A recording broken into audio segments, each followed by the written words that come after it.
Gernika Lumoko Bakearen Museoak udako bisiten balorazio egin du eta uda positibo izan dela esan dute museotik. Bisitariak oraingoan batez ere Euskal Herritarrak eta estatu mailakoak izan dira. Atzerritarrak ere izan diren arren. Bisitariek Bakearen Museoko aretoak bisitatu eta Memory Tour delakoetan hartu dute parte.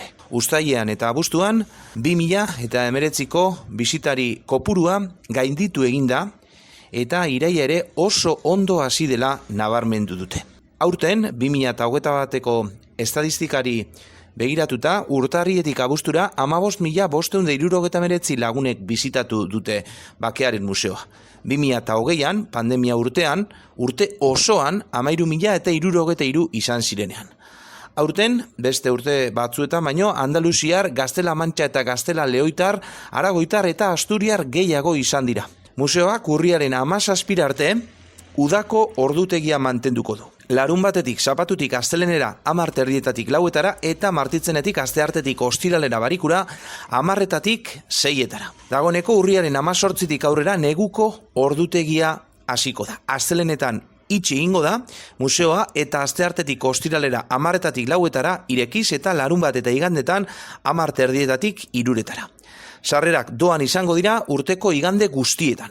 Museoaren agenda ere bete-beteta dator. Memory Tour Gernika irailaren 12 arte burutuko da. Egunean 5 bisita eskaintzen dira hizkuntza desberdinetan. Eta irailaren 13tik urte amaierara arte 3 bisita egunero. 10:30 12:00 eta ordu 1:30.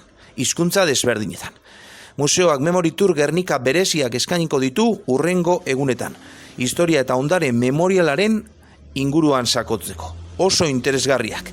Gernika Lumoko emakumeak irailaren 16 eta 17an eta azaroaren 24an, 25an eta 26an. Gernikako hierria, Gerra Zibilaren lekuko, urriaren 29an, 30an eta 31an eta azaroak 18 eta 19.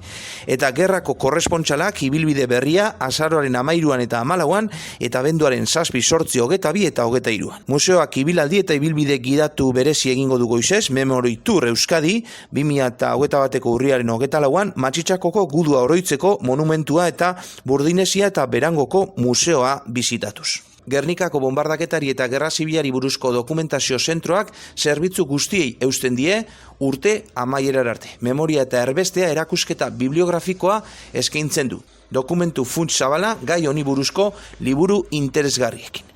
Museoko Hezkuntza Sailak 2021-2022 ikasturterako zerbitzuen eta hezkuntza eskaintzaren katalogo zabala ere badu. Jarduera horiei guztiei oroitzapenerako binetak aldi baterako erakusketa interesgarria gehitu behar zaio, erakusketa hau urte amaierar arte bizitatzeko moduan egongoa. Museoak alaber, ateirekien jardunaldiak egingo ditu, doako sarrerekin, Bakearen nazioarteko egunean, irailaren 21an, Memoriaren egunean Euskadin, azaroaren 10 eta giza eskubideen nazioarteko egunean, abenduaren 10. Gernikako Bakearen Museoak Europako hainbat proiektutan parte hartuko du, migrazioei eta laguntza humanitarioei buruzko Europako Migrate proiektuan besteak beste.